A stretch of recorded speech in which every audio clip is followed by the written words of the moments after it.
In this chapter of triangles, we'll learn about the congruency of triangles, which we already know.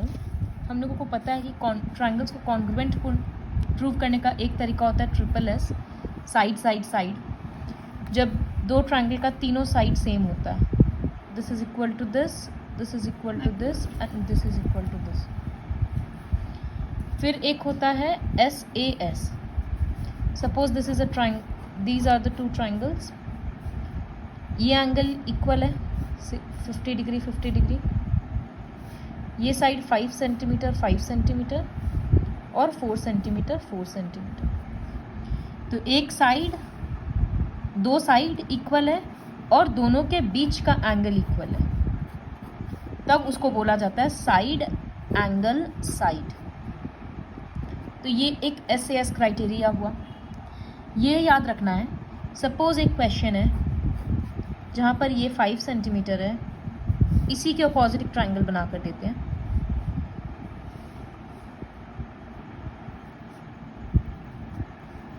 तो यहाँ पर भी इन दोनों triangle में भी एक एक साइड 5 सेंटीमीटर है, एक एक साइड 4 सेंटीमीटर है और एक एंगल 50 है। तो क्या ये दोनों ट्राइंगल को कॉन्ग्रुएंट बोल सकते हैं? नहीं, क्योंकि यहाँ पर जो एंगल है वो दो साइड के बीच में इंक्लूडेड नहीं है।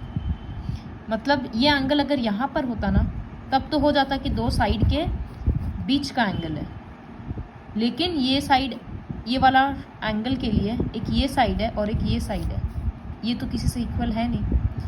तो इस वजह से हम लोगों को एस के लिए हमेशा याद रखना पड़ेगा कि दो साइड के बीच का एंगल को ही लेना है। तो इसी वजह से हम लोग इसको चेंज करके एस ए या फिर एस नहीं बना सकते कि कोई एक एंगल और दो साइड होने से ही हुआ, ऐसा नहीं होता है। फिर एक थर्ड क्राइटेरिया है RHS। मतलब दो ट्राइंगल में एक राइट एंगल होता है, दोनों का हाइपोटेन्यूज इक्वल होता है। हाइपोटेन्यूज किसको बोलते हैं? राइट एंगल के अपोजिट वाले साइड को। और दोनों में से कोई सा भी एक साइड इक्वल होगा तो ट्राइंगल RHS से कॉन्ग्रुएंट होता है। एक और क्राइटेरिया होता है ASA। इसका मतलब दो एंगल इक्वल होगा और एक साइड इक्वल होगा। सपोज यहाँ 50-50 था, अब यहाँ 40-40 है, तो 50 और 50 एक एंगल इक्वल, दोनों एंगल के बीच का साइड इक्वल और एक एंगल इक्वल, तो एंगल साइड एंगल। तो इसको बोलते हैं ASA। नाउ इमेजिन एक दो ट्राइंगल है, यहाँ पर है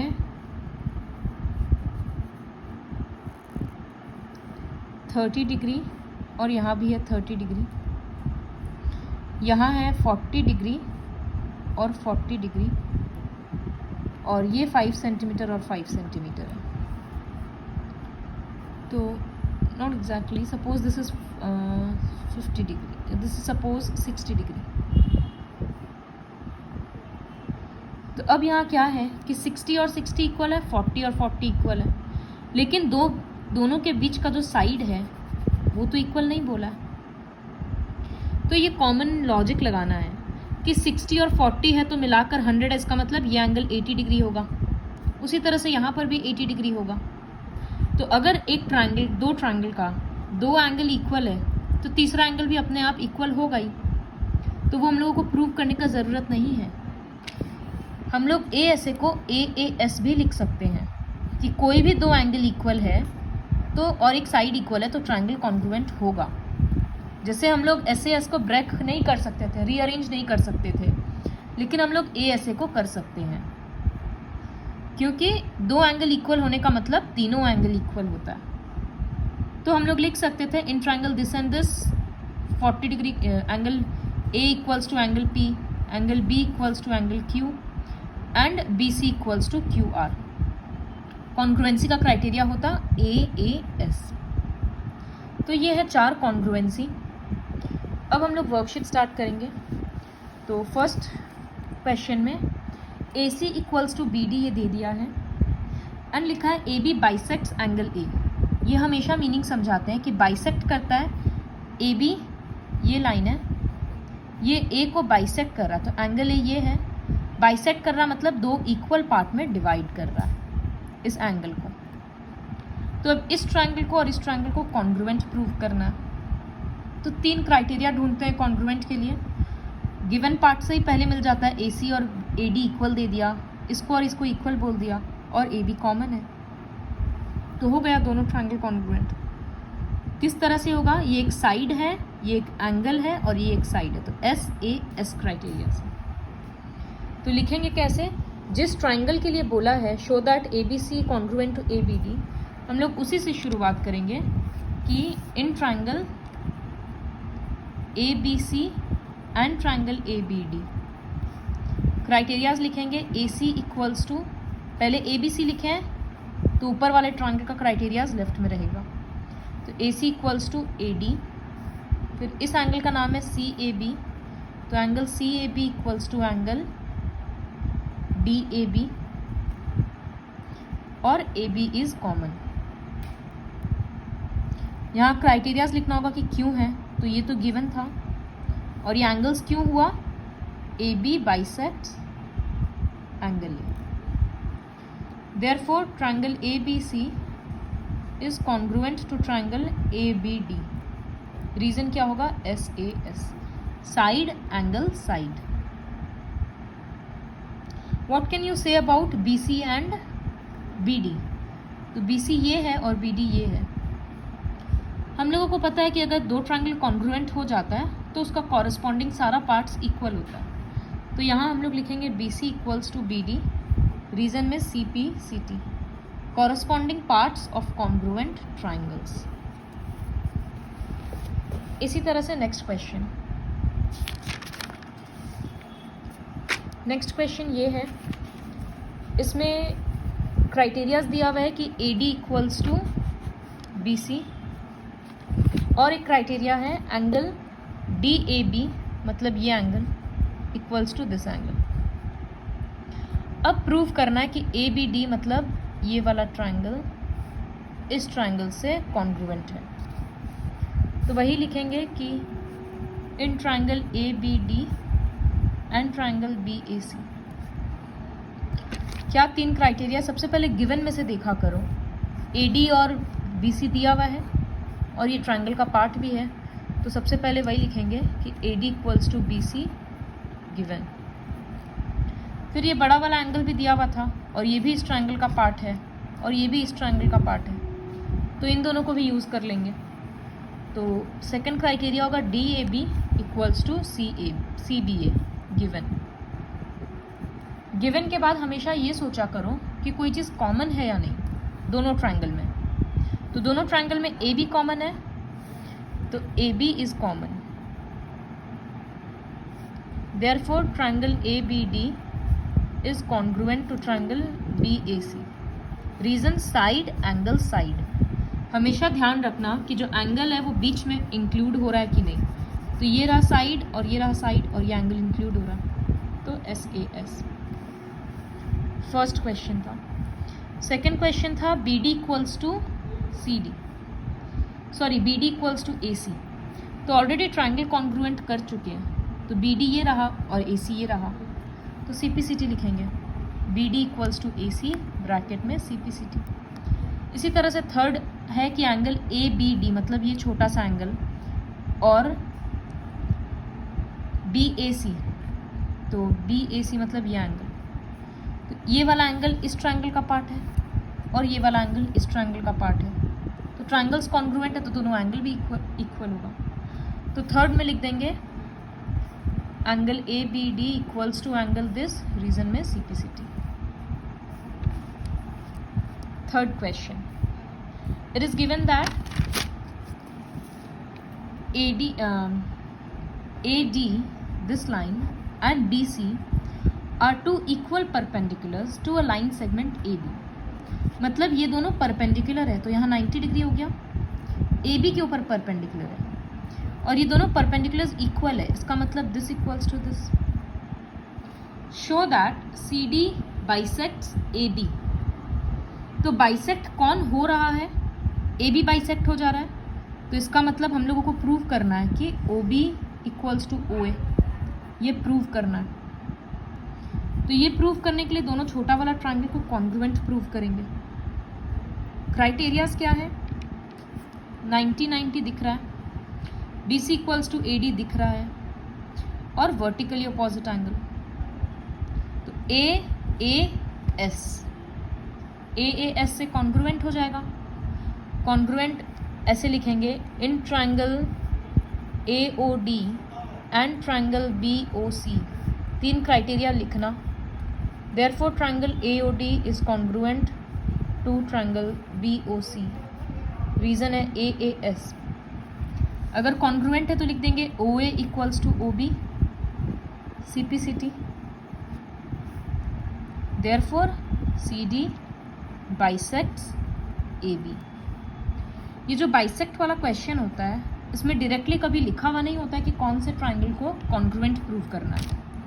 तो हमेशा हम लोगों को सोचना पड़ेगा, जैसे अभी क्या इमेजिन सोचे कि AB बाइसेक्ट हो रहा है, इसका मतलब ये रिमेनिंग पार्ट्स इक्वल है, तो ये छोटा छोटा ट्रायंगल लेना है। Now question number 4। Question 4 is very simple. L और M पैरेलल लाइन दिख रहा है और P और Q दूसरा पैरेलल है, तो ये एक ट्रांसवर्सल बन रहा। शो दैट ABC मतलब ये ट्रायंगल और CDA मतलब ये ट्रायंगल कॉन्ग्रुएंट है। बहुत सिंपल है। DAC ये एंगल इक्वल्स टू ये एंगल, ऑल्टरनेट इंटीरियर। ये एंगल और ये एंगल इक्वल है, ऑल्टरनेट इंटीरियर, और AC इज कॉमन, देयरफॉर दोनों ट्रायंगल कॉन्ग्रुएंट हो गया। तो ये खुद से करना है। 5th क्वेश्चन में line L is the bisector of an angle A। तो लाइन L क्या कर रहा है? A को बाइसेक्ट कर रहा है। इसका मतलब ये और ये इक्वल है। हमेशा बाइसेक्ट वाले से कंडीशन निकालना पहले ज़रूरी है। फिर है BP मतलब ये and BQ are perpendiculars from B से perpendicular to the arms of angle A। Angle A का आर्म्स मतलब ये लाइन और ये लाइन, तो BP और BQ उसके आर्म्स में परपेंडिकुलर है, तो यहाँ और यहाँ 90 बन रहा है। अब दोनों छोटा वाला ट्रायंगल को कॉन्ग्रुएंट प्रूव करना। तो दो एंगल तो ऑलरेडी इक्वल मिल गया और एक साइड A भी कॉमन है। AAS से कॉन्ग्रुएंट प्रूव कर देना खुद से। फिर है show that BP equals to BQ CPCT। दूसरा लाइन है और B is equidistant from the arms of angle A। B equidistant है उसके आर्म्स से, इसका मतलब ही BP equals to BQ prove करना। Coming to the 6th question. 6th question में AC इक्वल्स टू AE दिया हुआ है, AB इक्वल्स टू AD दिया हुआ है एंड ये एंगल इक्वल है। Show that BC equals to DE। तो you'll have to imagine like this that BC मतलब ये वाला साइड और DE मतलब ये साइड। तो ये वाला साइड किस ट्रायंगल का पार्ट बन रहा है? बड़ा वाला ट्रायंगल ABC। और DE किस ट्रायंगल का पार्ट बन रहा है? ADE।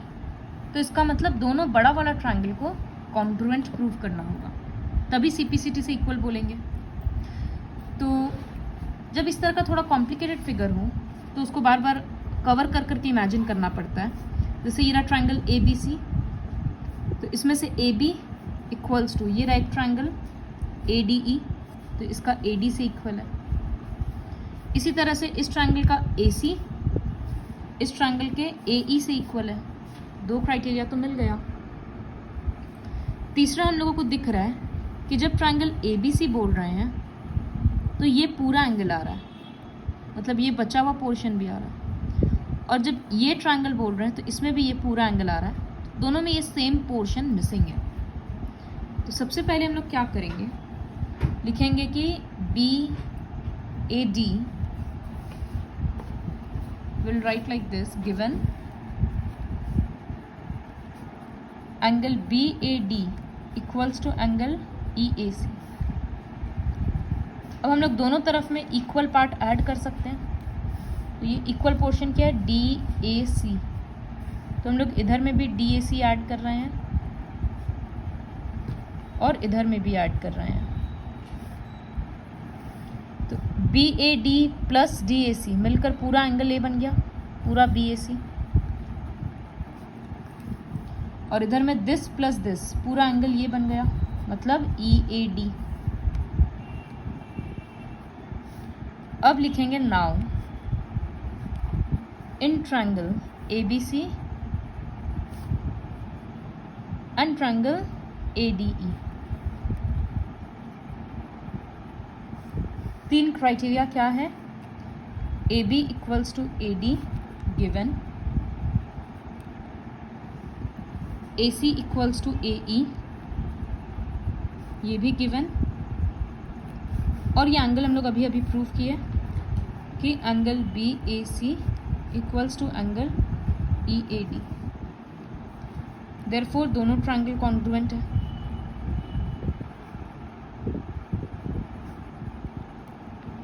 क्राइटेरिया क्या होगा, SAS।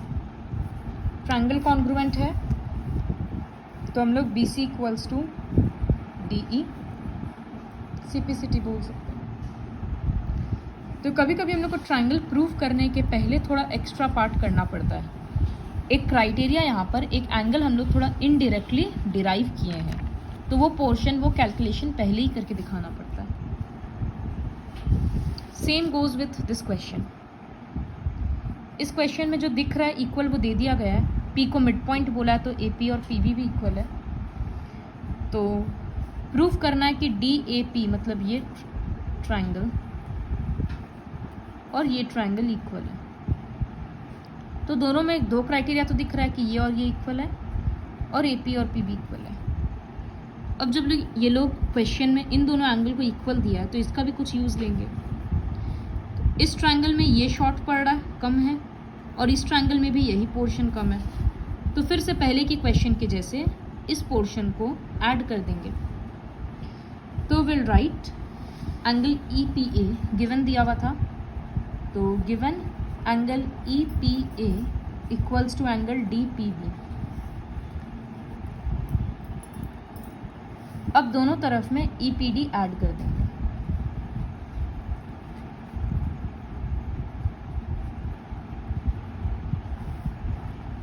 तो यहाँ पर ऐड करने से बन जाएगा पूरा APD और यहाँ पर पूरा बन जाएगा BPE। एक क्राइटेरिया मिल गया। तो अब हम लोग लिख सकते हैं जो ट्रायंगल कॉन्ग्रुएंट एक्चुअली में प्रूव करना है, DAP एंड ट्रायंगल EBP।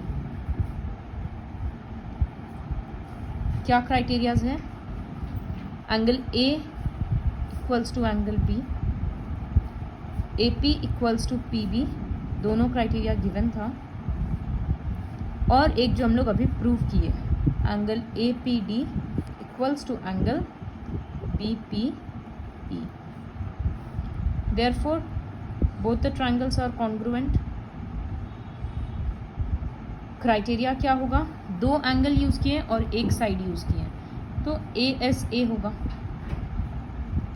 और जो सेकंड क्वेश्चन है वो तो CPCT से प्रूव हो जाएगा। Now coming to the last question of the worksheet, question number 8।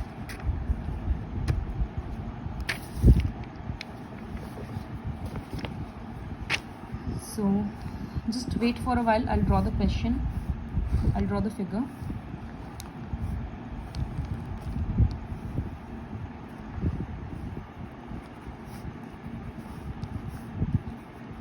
यहाँ पर बहुत सारा क्राइटेरियाज दिया हुआ है। तो सबसे पहले तो ABC एक राइट ट्रायंगल है C पे, तो इसका मतलब C पे 90 degree, okay sorry this is A and this is C। तो यहाँ पर 90 डिग्री दे दिया, 45 नहीं है, बस 90 है। उसके बाद बोला है M is the mid point of the hypotenuse AB। M mid point है मतलब ये और ये इक्वल है। फिर बोला है C is joined to M, तो CM जॉइन हो गया, and M is produced to a point D, M को इतना बढ़ाया गया है such that DM equals to CM। तो ये दोनों को भी इक्वल बोल दिया।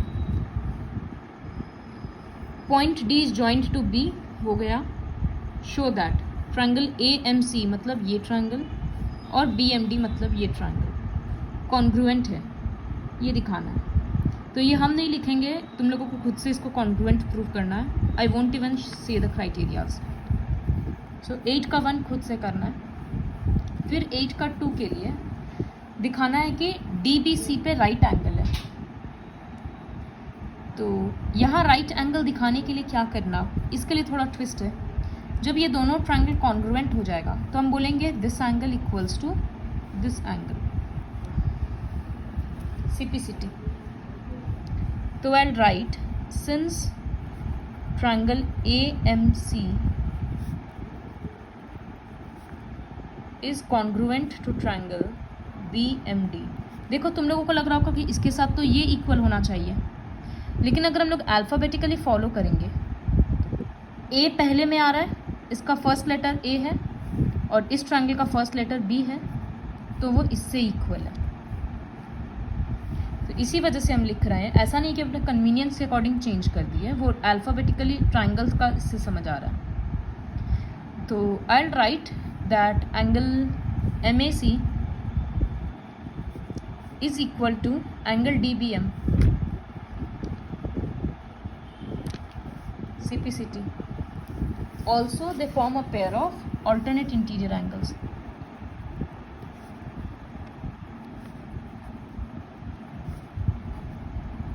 Alternate interior angles। Therefore BD is parallel to AC। तो ये और ये parallel है। And sum of interior angles on the same side of transversal is 180। तो इसका मतलब B प्लस C 180 होगा, बट C तो ऑलरेडी 90 पता है, तो इसका मतलब एंगल B भी 90 है। तो प्रूव हो गया, which implies angle DBC is a right angle. वो प्रूव हो गया। अब दोनों बड़ा ट्रायंगल DBC और ABC को कॉन्ग्रुएंट प्रूव करना है। बहुत इजी है, ऑलरेडी एक क्राइटेरिया मिल गया, 90 degree 90 degree and BC is common. तो I will write in triangle DBC and triangle ACB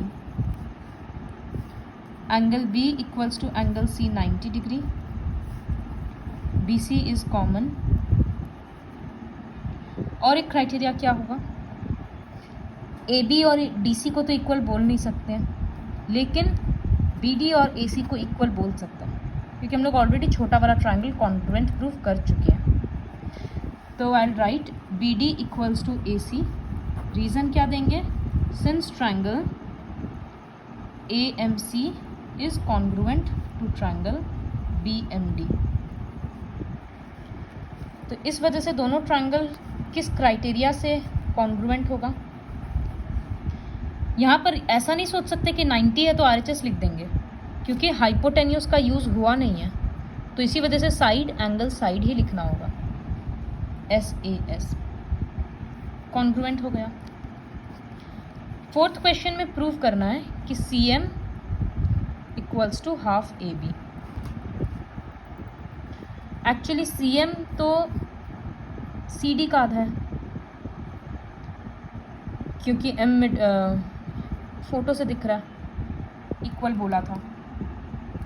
but अब जब बड़ा वाला ट्रायंगल कॉन्ग्रुएंट हो ही गया तो CD और AB भी तो इक्वल होगा। तो हम लोग लिखेंगे since triangle DBC is congruent to triangle ACB, therefore CD equals to AB। CPCT।